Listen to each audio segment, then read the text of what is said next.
May 19th, 1976. This is Grampie Allen talking to you from his living room at 9 Park Road, Oxford, Connecticut.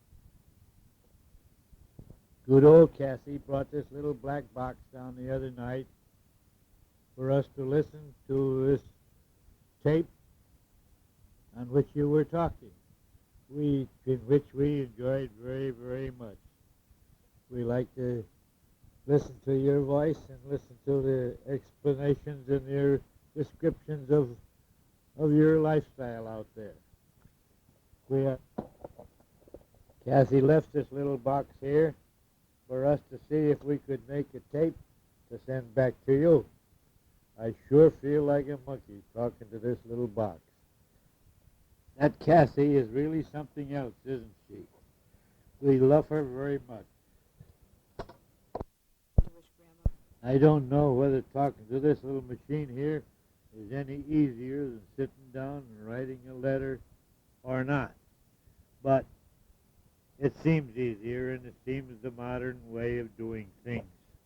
So let me say, I have had no experience running one of these gadgets, so if I make a few boo-boos, please forgive me. I will try to do my very best. I hardly know where to begin, but let's start here. We have here some good news and some sad news. So please bear with us. We will try to explain things as we go along. Grandma is the strong one around here these days, since I am still recuperating from my 10 weeks hospital stay. Few days with swollen glands and stuff, she is still the strong one around here. Boy, and did I need a strong one to lean on at some point in my hospital visit. The sad news is that your Uncle Raymond Allen passed away on May 16th. He was 79 years old, and the last year or so was not too well. He has had some lung cavity problems, and of course you know he had one leg amputated and was wheelchair bound and all that sort of thing. Well, the final blow came when he had a stroke in the latter part of January. This done the trick, I guess. He was in the hospital all the time that I was there, and then after his hospital stay at Griffin, they moved him to a Veterans Hospital in Rocky Hill, Connecticut, where they were supposed to have more therapeutic appliances and everything like that there for his benefit than they had at Griffin. But I think he had a premonition, and the whole thing came to an end there on May 16th. We have to call this a blessing in disguise, for we believe that if he had lived, he would have to stay at the hospital the rest of his days because he was unable to care for himself at home. You see, he had this stroke, and he was unable to talk clearly, unable to take care of himself in most ways. We think the end came in a peaceful way for him, and he sure looked nice when he was laid out. This leaves only your Aunt Jessie and myself of the original Allen clan. So be it. Let me tell you now about some things a little bit more bright. Grandma and I, as you know, passed our 50th wedding anniversary. We did not have a large party, but we are planning, or halfway planning, to have one in the middle of the summer on my birthday, August 6th, or around that date. There are so many things going on here, so many birthdays, so many weddings and things that we cannot crowd it in right now. But we will try to do the anniversary justice this summer. Weird. You'll see when the warm weather comes, we will be able to have an outdoor party and have many more people come, we hope, than could come. I am planning to buy a 6-pack of beer and really go to town. There are so many birthdays and everything coming along at this time that it makes it difficult to plan anything. You see, Lester's and June's 25th anniversary is coming here too pretty quick, and we're talking about maybe, possibly, some kind of a combination party for the two anniversaries together. I don't know whether this will mature or not, but it is the talk around here now. Other things are going around here. Oh, of course, we got the lawns and the gardens and all that sort of business to take care of and plant and manicure and so forth and so forth. Sis's horse is supposed to have a baby pretty quick right now, and we got to kind of listen for the telephone to see what the results are there. Sis's horse, or Beverly's horse, or Anita's horse, whoever you want to call it, whoever you want to blame for it, is a lovely Appaloosa and has been bred to another Appaloosa. So we are expecting a very nice colt. But Lord knows, you know how that goes. They're going to be. We hope they will be good, because Anita is really a horseman. She takes care of that horse like nobody's business. Their animals are in their nice new barn now, which Beverly had a big hand in laying up the stone walls and doing the carpenter work and grading and shoveling and working, and oh boy, she really done a job on that barn. And the animals, I act as though they really appreciate it. It's only a small barn, 24-foot square, but they spend an awful lot of time out there and really enjoy it. The next big event coming off around here on June 12th, I think it is, of course, is Kimmy's wedding. Everything is in a turmoil around here planning for that now. They're cutting out gowns and making all sorts of preparations for that event. I hope it comes off well, because this probably is the last one. Well, no, it can't be, because there is still Gordon. But this is the last one that they will have to worry about, because Kimmy is their only girl. And of course, another thing that we are looking forward to around here is the fact that Dwight's wife is going to have a baby, I think, in September. So Lester has already named the baby Axelrod, and we have a lot of fun calling it Axelrod at this point. And there are lots of other things going around here this season, but I can't think of them right now.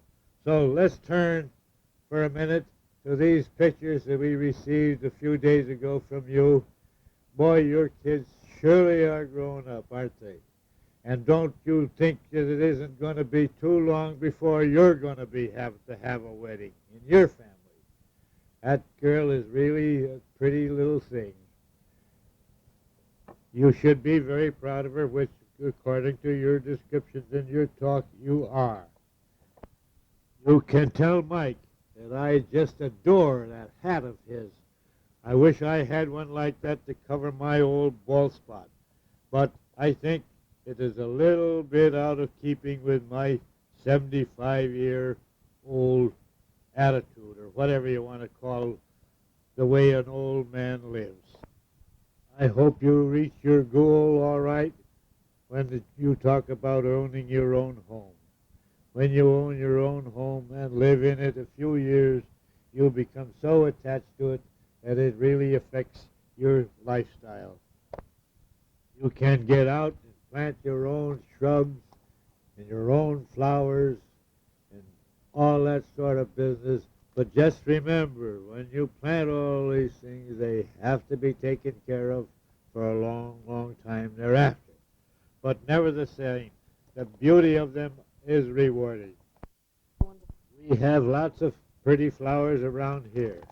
Of course, now all the spring flowers have gone by, and we are in the midst of the clematis season right now. We have one blue or purple clematis over there on the long side of the driveway. I'll bet you, if you could count them, that there is 500 to 1,000 blossoms measuring 5 to 7 inches across, standing right out there and hitting you in the eye, and it really is something to behold. All the people coming into the yard say, "Oh, what kind of a flower is that?" And then, of course, I have to get down on my knees and explain what kind of a flower it is, how I take care of it, and all that sort of thing, to give a good impression more than anything else, because I am really not a gardener. I just do this because, let's say Grampie wants it done that way. And of course, we sell a few of these flowers to the people coming in, and we make a buck at it. So that is another reason for growing them. We had a tag sale here last Saturday, and they had a good crowd, and it was supposed to run Saturday and Sunday, but Sunday was not so good. But we really made a killing on Saturday. Now I got to get out and find some way, like fixing the driveway, like putting a starter on the lawnmower, and all this kind of thing, these kind of things, So to get rid of that money, because Uncle Sam was going to put his hand out and say, "Hey, Alan, how about anteing up?" And anything I hate to do is ante up. So we got to spend this money and spend it quick, so that before he even finds out that we've got it. But spending this money won't be too much of a problem, I don't think. Just last night, I had the neighbor over here who does asphalt work give us a price on patching our driveway, and he says $200. $200, or maybe $100 if you don't do it so good, and all this. So $200, out of a Saturday recipes or whatever, receipts or whatever you want to call them, isn't going to go very far, And then, of course, my lawnmower, we bought a new lawnmower last year, a riding mower, and they told me at the time that electric starter was not available, and now I find out that there is one available, and this is going to cost probably $100. So you see, our Saturday receipts are pretty well shot, and they haven't even got hardly settled down in the bank vault yet. I want to put a starter on this lawnmower so that Grampie can maneuver it if anything should happen to me, so that I would not be able to do it. You see, before I went to the hospital, I could crank this lawnmower up and make a run, and she obeyed me like nobody's business. But now it takes Grampie and I both together pulling on an auxiliary rope to start the darn thing. So I want to put a starter on there more for Grampie's benefit than anything else. So, boy, it sure sounds like we have our problems over here, doesn't it? But at least Grampie is well, and now I am recuperating, and I hope that someday I will be well again, and we'll start off on another lap of life in better spirits maybe than we are today. So, but in general, everything is good around here. Everybody is happy. Everybody is satisfied.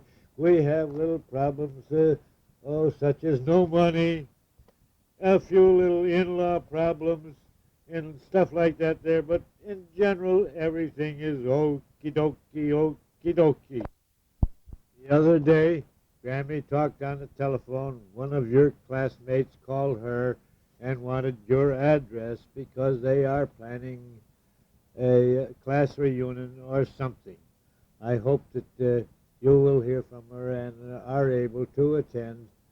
But it's kind of a long journey from Oregon to Connecticut. Whoops! As I sit here at the breakfast table making this tape, or trying to make this tape, I can see a gray squirrel out there in the yard heading this way.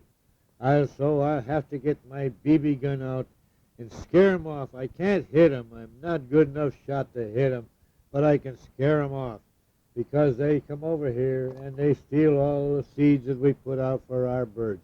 And we prefer the birds over the squirrels because the birds do keep the bugs down around here, and we credit them with keeping our bug population in control. So I got to shut down for a minute now and go and scare that guy away because we put sunflower seeds out, you know, and boy, they can eat a handful of sunflower seeds quicker than you can say Oxford, Connecticut. Well, here I am again. Mr. Squirrel is gone, or Mrs. Squirrel, whichever it was, I don't know. But like I say, I scared him off. I didn't hit her or hit it, but I scared him off. And he'll be back, but he'll be back again shortly after more sunflower seeds, and I'll have to repeat the operation again.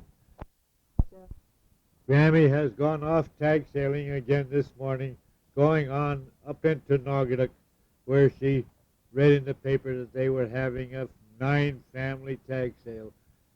Of course, she has to go to these tag sales regularly, you know, to keep up our stock in our junk shop. And our junk shop really pays our taxes, so we have to keep it a-going. And that's the way we do it. She buys the junk, and we sell the junk. When she comes home, if she was able to buy any nice articles, why, of course, then we have to get together, and we wash it, and we repair it, and we fix it, and we price it, and we put it over in the junk shop, ready for business again. And that's the way it goes, round and round and round. You know, I'm really having a problem trying to think of something to tell you here, something that would be of interest to you. And where life is full around here, things are happening all the time. By God, I can't think of anything to tell you. But maybe I'll shut this thing down for a few minutes now and give me a chance to collect myself together and think of something else, and we'll start up again. So for a few minutes, so long. Here I am, 15 or 20 minutes later. I've been walking around the living room here and looking, and you know what I found? Well, I see here on the living room floor where Grampie takes care of her flowers, a couple little flats of pink petunias that Junie, Lester's wife, brought down for Mother's Day or something like that, and it's too cold to put outdoors yet, so they are still in the living room. So I can tell you about them. You see, last year, or a couple of years going on now, I've been closing in the area between our house, the kitchen door, and the garage door. And I've made sort of a little half-assed greenhouse, you know. And in 2 or 3 years past, I have raised my own plants for our flower garden and so forth, and our vegetable garden and so forth. But this year, I'm kind of on the rocks and unable to do it. So the kids are buying these flowers and stuff like that for anniversaries and birthdays and so forth. And when the weather is right, I will set them outdoors. But I have a lot of fun in this little old greenhouse of ours. And it takes up some of my time. It takes my mind off of myself, you know. And it is a little productive because I produce a few vegetable plants and a few flowers which we both enjoy, and that's the way it goes. But I got these 2 flats of pink petunias and some marigolds that good old Cassie brought in. So as soon as the weather is right, I'll put those in the garden, and we'll proceed to enjoy them while sitting on the patio that I built last summer. I spent all last summer building a patio by the front door. You know, I had a cement slab there, 4 foot square, and it was supposed to have a patio 16-foot square, made out of these 4-foot by 4-foot cement cast blocks. But things got so that I couldn't do that, so I set up and I made these 8 by 16 by 2-inch cement blocks. And I made a patio out of those, but not as big as the others, probably, 6 or 7 or 8 foot wide by, 12, 14 foot long. And we sure enjoy sitting out there and having a cup of coffee on the arms of the old homemade lawn furniture and stuff, and we really enjoy that. So that's what I'm going to tell you about right now, that this patio where I made it, it is homemade, it is very nice, and we enjoy it very much. So see you again in a couple of more minutes. Yes. Maybe I should tell you about our neighbors to the north, Mr. and Mrs. Emerson. They bought the old sawmill, and ripped all the old machinery out of it and made a residence there. And they certainly done a very good job. They built sunken living rooms with shag rugs and all this, and mammoth or big glass doors and so forth looking out against the old dam there. And I think they really enjoy it because they have it lit up at night, and then they sit there and watch it. It really is a nice picture to look at. And they got spiral staircases and big stone fireplaces that they built into there. And it really is something.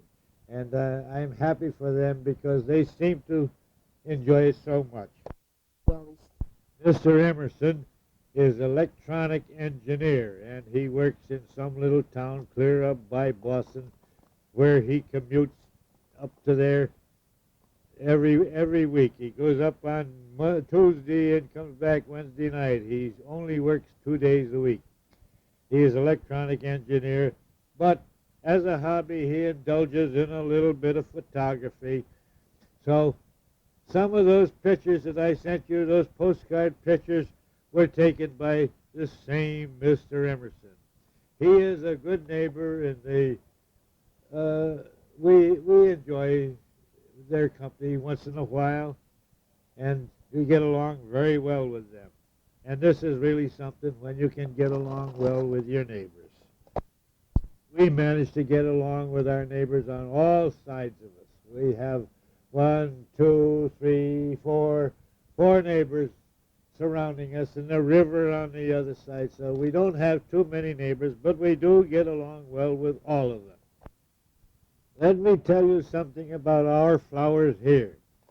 I am sitting here at the dinner table or breakfast table, whichever you want to call it. It's where we eat, and what little we eat, and, and entertain most of the time, because it is our dining area. Oh, as I look out the window to the north, I can see the dogwoods, and they are pretty near gone now. The petals are falling off, and the ground is covered with the white petals, and the dogwoods are pretty near done. I look off to the east, and I can see the bridal wreath bush by the window here, and the lilacs, and you can also smell the lilacs. If you open the windows, you can smell the lilacs. Then I say before, there's this clematis over there. It's a beautiful thing to behold, and I can see that. When I look out the windows to the south, I can see the rhododendrons show in color. They're going to be beautiful this year.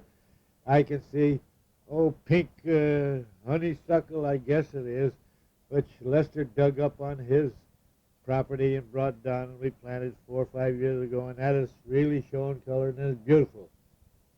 So there are lots of flowers around here right at this moment. Pretty soon there'll be nothing, probably. All the spring flowers are gone long ago, and all we are living on now is just the shrubs, the beauty of the shrubs, and that sort of thing. But they are nice, and we enjoy them, and I'll keep planting them as long as I can, because after all, I got to keep busy. On the south side of our house, between us and Budrus is we have what I call our forest. It is all about 10 foot wide, runs the full length of our property, 155 feet. And I just planted that is all planted full of shrubs, all from rhododendrons, and I have a few bulb plants in there, and I keep it mulched with the leaves and the grass clippings and so forth. But that is our forest, and we plant that, keep that for our birds. They really enjoy it. You can tell by the droppings in there that there's lots of birds habitat that forest. And it is something nice to watch too, all the way from the first flower. What do you call it? That is, that yellow flower. I can't think of the names of the damn things now because I want to tell you about them. But it goes from that to the snowberries and God, I can't think. There's 100 kinds of shrubs out in that border because I keep buying more all the time and sticking them in, not knowing what they are, how they're going to grow or anything else. But we enjoy them so much, and we want to take care of our birds. So be it. Here's our forest. Another project that I done last summer is on the back of the house, back of our sliding glass door. I built a 8-foot by 16 or 18-foot sun deck kind of a thing, where Grampie can get out there to her clothesline. She has 200-foot clotheslines out there.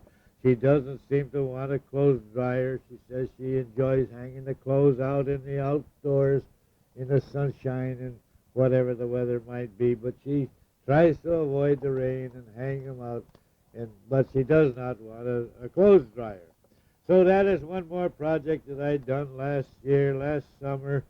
It took me 2 or 3 weeks to do it, and a lot of preparations and beforehand, because I had to make new cement piers, and I made cement carrying timbers, and all sorts of things like that, And then we bought this 2x6s. We bought all 2x6s and made this sun deck kind of a thing and painted it with redwood stain and all, And it really is nice. Someday, if we ever get money enough, and if I live long enough, Grampie wants one of these clear green plastic roofs, over the top of the thing.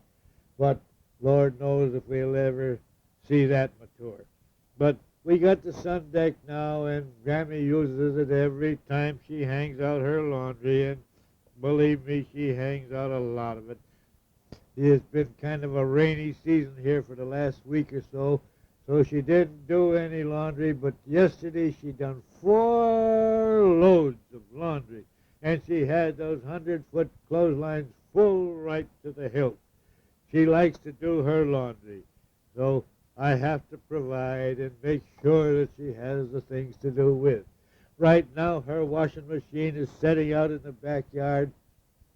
She has to carry her hot water out. I've got a hose that brings the cold water to it, but she has to carry her hot water out because the washing machine sprung a leak and almost rotted a hole through the bathroom floor where we normally have it, So I got to overhaul the floor and build it up, and I want to put a pan in under it made out of aluminum so that if the damn thing leaks again, it'll leak into the cellar and not onto the floor. So her washing machine is rather inconvenient at the moment, located in the backyard up next to the garage, but it's under the roof of the garage, so it is protected. But it's one of those little inconveniences and these nasty things about the floor, that you don't anticipate, but which do come about. I haven't said too much yet about the line webbers. The line webbers, that's Beverly's family. And what a family. Kooks, every single one of them. They're kooks. And they really drive Daddy line webber, John, they really drive him nuts when they get wound up. They live in Roxbury, which is 15, 16 miles from here, about a half an hour drive the way we drive. But we do try to see them every couple of weeks or so, generally on the weekend if it's a nice